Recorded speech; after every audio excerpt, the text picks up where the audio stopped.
Assalamualaikum warahmatullahi wabarakatuh. Salam sejahtera bagi kita semua. Shalom, Om Swastiastu, Namo Buddhaya, salam kebajikan. Para netizen yang berbahagia, semoga kita semuanya dalam lindungan Allah Subhanahu wa Ta'ala. Masih bersama dengan kami, Santri Klik. Kami dalam kesempatan kali ini ingin mengunggah percakapan antara Kiai Haji Ali Badri dan Habib Abdullah Maulakela. Mari kita simak kisah lengkapnya sebagai berikut. Berkata Kiai Haji Ali Badri, "Tibalah waktu yang saya tunggu-tunggu itu. Saya dipertemukan dengan Habib Abdullah Maulakela yang mewakili RA Rabitha Alawiyah. Beliau juga pengurus pusat di Esh-Sofwah.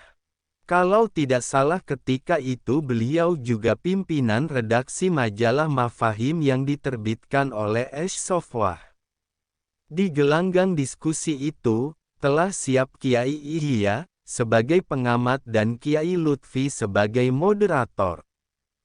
Habib Abdullah Maulakela adalah seorang Habib yang ramah dan cerdas. Entah tahun berapa beliau mondok di Abuya Sayyid Muhammad Al-Maliki, yang jelas beliau adalah senior saya, yakni mondok di Makkah sebelum saya 1995.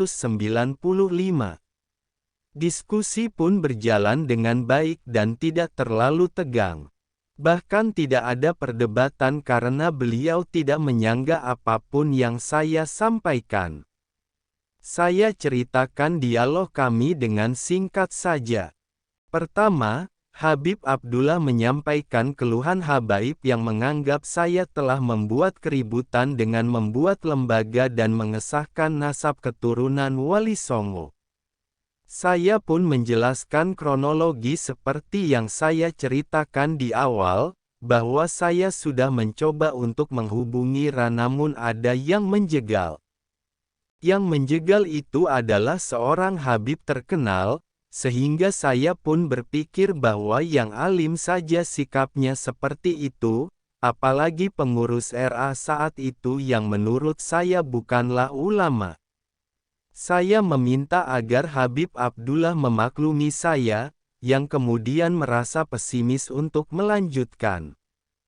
Cerita ini sekaligus untuk meluruskan pernyataan Habib Rizik Syihab bahwa Rabitha Azmatkan didirikan oleh orang yang kecewa, jelas itu bermaksud saya. Saya dianggap mendirikan lembaga sendiri karena kecewa. Katanya saya mengajukan nasab kera lalu Ra menolak karena nasab saya dari garis perempuan. Ini adalah fitnah yang nyata. Saya husnuzon pada Habib Rizik karena saya yakin beliau orang baik. Saya selalu bela beliau ketika musuh-musuh beliau menfitnah beliau dengan chat mesum. Saya bela beliau ketika teman-teman cebong saya menuduh beliau mencari keuntungan dengan mengkritik pemerintah. Saya selalu bela beliau dengan mengatakan bahwa saya meyakini ketulusan beliau di dalam memperjuangkan apa yang beliau yakini benar.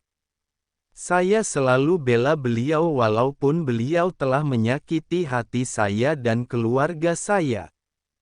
Saya memang pendiri lembaga Azmatkan, tapi ketua pertamanya adalah paman sepupu saya, Kiai Haji Ali Ridho Sinhaji Pamekasan Madura, di mana keluarga besar Kiai Haji Ali Ridho sampai sekarang adalah yang paling banyak berkontribusi di Madura dalam mendukung perjuangan Habib Rizik, karena mereka mempercayai ketulusan beliau. Kami diajarkan dan sudah terlatih untuk memisahkan antara masalah pribadi dan kekompakan untuk perjuangan. Kami melupakan kesalahan orang, apalagi tidak sengaja, bahkan kami tetap membela siapapun yang kami yakini benar, walaupun secara personal orang itu pernah menyakiti kami, sengaja ataupun tidak.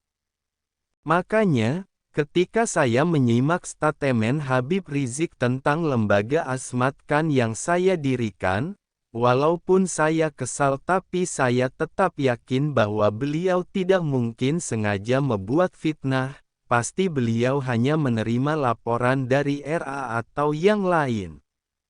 Saya maafkan beliau, bahkan saya maafkan juga siapapun yang menyakiti hati saya, walaupun mereka bukan keturunan Rasulullah Sallallahu Alaihi Wasallam. Saya tidak mau Rasulullah Sallallahu Alaihi Wasallam bersedih karena ada umat beliau yang masih tersangkut dengan dosa menyakiti orang.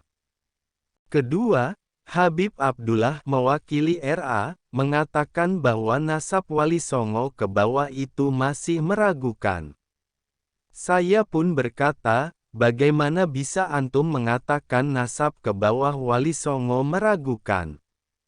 Apakah RA pernah meneliti ribuan manuskrip dan riwayat nasab keturunan Wali Songo? Ribuan manuskrip dan riwayat itu tersebar di Pulau Jawa, Madura, Malaysia dan Thailand.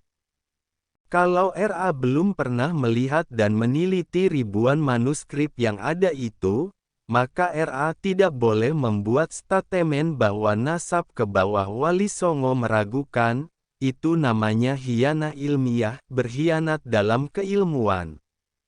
Paling banter antum atau RA hanya boleh bilang, tidak tahu. Ketiga, Habib Abdullah mempertanyakan lembaga saya yang juga mencatat keturunan garis perempuan. Kata beliau, ini melanggar aturan. Garis perempuan itu putus nasab. Saya pun menjawab, kita ini hidup di negeri orang, kalau kita mengaku orang Arab berarti kita numpang di negeri ini, jadi kita harus menghormati budaya orang Indonesia.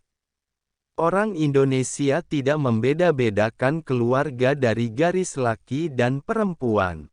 Semua adalah keturunan kakek buyut yang sama dan saling menganggap keluarga. Coba begini, ibu antum Syarifah juga. Dari marga apa? Habib Abdullah menjawab, ibu saya dari marga bin Yahya. Saya pun berkata, baik. Kalau ada pertemuan keluarga bin Yahya dan antum tidak diundang, maka antum tidak akan sakit hati, karena budaya antum memang begitu, antum tidak merasa keluarga bin Yahya walaupun antum juga cucu Habib Yahya dari garis ibu. Tapi kalau orang Indonesia, misalnya ada pertemuan keluarga Bani Fulan kemudian yang keturunan garis perempuan tidak diundang maka mereka akan marah-marah, mereka akan bilang, aku juga cucu Mbah Fulan, kok aku tidak diundang. Jadi saya juga mencatat keturunan Wali Songo dari garis perempuan itu karena hal tersebut. Lagi pula, Rasulullah Sallallahu Alaihi Wasallam mewajibkan kita untuk mempelajari nasab dengan tujuan silaturahim. Dalam Islam, rahim itu keluarga, tidak ada bedanya antara garis laki maupun garis perempuan, semua harus disambung silaturahim. Nah, salah satu cara silaturahim adalah mencatat, maka pentingnya mencatat keluarga itu sama antara mencatat keluarga yang garis laki dan garis perempuan. Dengan demikian berarti budaya kami di dalam mencatat keluarga itu memiliki kelebihan dibandingkan budaya antum yang dibawa dari Arab, yang hanya mencatat garis laki-laki. Keempat, Habib Abdullah bertanya, kalau begitu yang garis perempuan juga antum jadikan ahlul bait. Saya pun menjawab, pendataan keluarga ini bukan untuk memberikan mereka status ahlul bait, bahkan yang garis laki-laki pun selalu kami larang untuk mengaku Habib, karena tujuan perhimpunan ini untuk silaturahim, bukan untuk mengubah status menjadi Habib. Sampai sekarang saya tidak suka penggunaan gelar Ahlul Bait oleh keturunan Wali Songo, misalnya Sayyid, Syarif apalagi Habib. Bagi saya, itu berarti tidak menghormati pilihan leluhur, Wali Songo dan generasi-generasi berikutnya sengaja meninggalkan semua yang berbau asing agar dianggap keluarga oleh pribumi.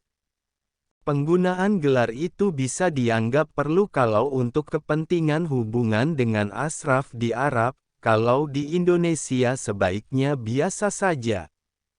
Kalau sejak dulu biasa dipanggil semisal Pak Fulan, Mas Fulan, Kang Fulan, tidak usahlah kemudian minta dipanggil Sayyid Fulan Syarif Fulan apalagi Habib Fulan. Itu menurut saya, jadi silakan saja kalau ada berbeda pandangan dengan saya dan tetap mau meninggalkan pilihan leluhur. Kemudian saya berkata pada Habib Abdullah dengan nada bercanda, lagi pula, anak Syarifah yang ayahnya orang biasa itu, kan, statusnya masih ada ikhtilaf di kalangan ulama, apakah dia Sayyid atau bukan. Seandainya saya bilang dia Sayyid dan antum bilang bukan Sayyid, kemudian kita berdebat, belum tentu juga antum menang debat dengan saya. Habib Abdullah pun tertawa mendengar canda saya itu. Ada yang berkata pada saya, bahwa mungkin ucapan saya inilah yang menyebabkan sebagian habaib kemudian mengira bahwa keturunan Wali Songo yang ada saat ini dari garis perempuan semua. Maka saya katakan, tidak, karena isu ini sudah lama saya dengar, jauh sebelum diskusi itu sudah banyak oknum habaib yang menyebarkan fitnah bahwa keturunan Wali Songo yang ada sekarang semuanya dari garis perempuan. Ini justru tidak masuk akal, keluarga Wali Songo di masa-masa awal itu banyak yang menjadi sultan atau penguasa wilayah di tanah Jawa dan Melayu. Rata-rata mereka poligami sehingga anak-anak mereka pun banyak yang tercatat rapi di masa kesultanan saja anak-anak mereka banyak sekali laki-lakinya. Salah satu kakek dari ibu saya bernama Syekh Muzaki dan dikenal dengan julukan Kiai Batu Kolong. Beliau memiliki nasab pancer, garis laki-laki ke Sunan Giri. Beliau memiliki lebih 70 putra-putri dan masing-masing memiliki keturunan serta tercatat sampai sekarang. Jadi, orang yang mengatakan bahwa keturunan Wali Songo sekarang ini dari garis perempuan semua, perkataan itu adalah salah satu dari dua kemungkinan, mungkin itu fitnah yang disengaja atau serupa kebohongan. Yang saya maksud serupa kebohongan adalah menyebarkan informasi salah dan menyesatkan tanpa menyelidiki kebenarannya, sebagaimana sabda Rasulullah SAW. Artinya, cukuplah bagi seseorang untuk disebut bohong, ketika ia menceritakan semua yang ia dengar. Hadis riwayat Muslim. Kelima, Habib Abdullah mempermasalahkan saya karena saya pernah membahas soal kafaah nasab dalam pernikahan. Saya mengkritik fatwa Habib Utsman bin Yahya yang mengatakan bahwa tidaklah sah pernikahan seorang syarifah dengan non-sayyid, berarti mereka berzina selamanya. Saya menjawab, saya hanya mengkritik fatwa habaib yang berlebihan terkait kafaah, yaitu yang mengharamkan dan bahkan tidak mengesahkan syarifah menikah dengan orang biasa, apalagi fatwa itu disebar di internet. Saya khawatir itu memicu kesalahpahaman dari non-muslim, nanti mereka berpikir bahwa dalam Islam ada pembedaan kasta tak ubahnya dalam agama Hindu. Wali Songo diterima baik oleh pribumi diantaranya karena berhasil menghapus kasta-kasta itu. Maksud saya, kalau habaib tidak mau menikahkan putrinya dengan semisal orang Jawa, janganlah menggunakan alasan ka'afah itu, karena khawatir ada yang salah paham atau sakit hati karena merasa direndahkan. Bilang saja putrinya itu sudah dijodohkan dengan orang lain. Lagi pula ini kan masalah khilafiyah, siapapun berhak mengkritisi. Kenapa saya meminta agar fatwa Habib Utsman itu tidak dipublikasikan dan cukup diamalkan saja oleh habaib?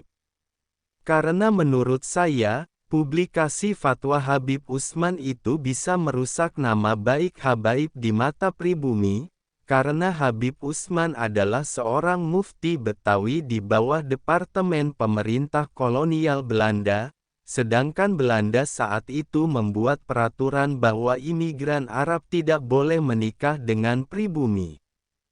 Belanda khawatir imigran Yaman itu kemudian membela pribumi karena sudah menikah atau berbesanan dengan pribumi, bahkan Belanda melarang imigran Arab untuk berpakaian ala pribumi.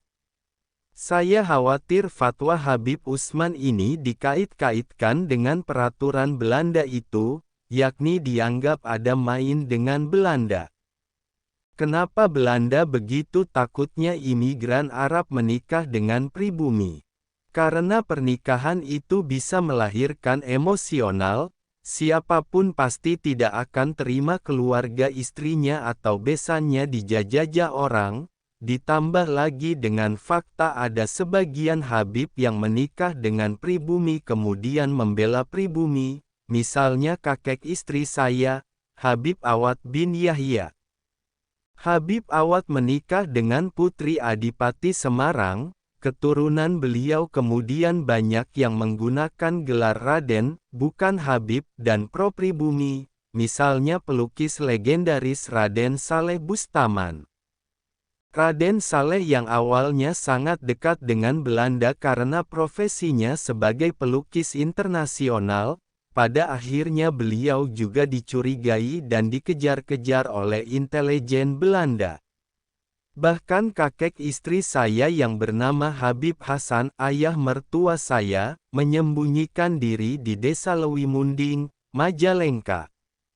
Saat itu, yang mengetahui bahwa beliau Habib hanyalah Kiai Abdul Halim, salah satu pendiri NU, yang bertetangga dengan Habib Hasan.